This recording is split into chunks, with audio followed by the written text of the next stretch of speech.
صحیح مسلم میں حضرت عائشہ رضی اللہ تعالی عنہا سے مروی ہے کہ حضور اکرم نور مجسم صلی اللہ علیہ وآلہ وسلم ارشاد فرمایا کہ فرشتوں کو نور سے اور جنات کو بھڑکتے ہوئے شعلوں سے پیدا کیا گیا، اور آدم علیہ السلام کو اس چیز سے پیدا کیا گیا جسے تمہارے سامنے بیان کیا جا چکا ہے۔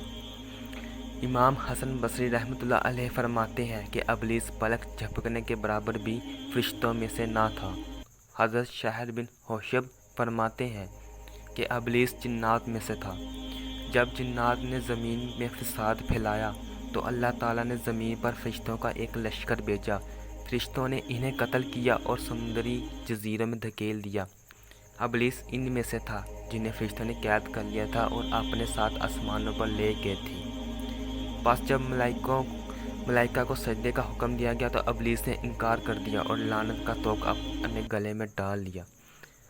حضرت عبداللہ بن مسعود، ابن عباس اور صحابہ کرام رضی اللہ تعالیٰ عنہم کی ایک جماعت اور سعید بن مسیب وغیرہ نے کہا کہ ابلیس آسمان دنیا پر فرشتوں کا سردار تھا۔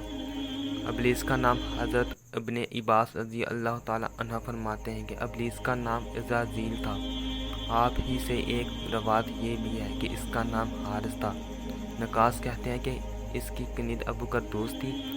حضرت عبداللہ ابن عباس رضی اللہ تعالیٰ عنہ فرماتے ہیں کہ یہ فرشتوں کی ایک جماعت میں سے تھا جنہیں جن کہا جاتا تھا، اور وہ جنت کے خزان میں علم و عبادت کے اعتبار سے ابلیس ان تمام پر فائق و برتر تھا۔ اس کے 4 پر تھے، پھر اللہ تعالیٰ نے اس کو شیطان مردود بنا دیا جیسا کہ سورۃ صحت میں حکم ہوا۔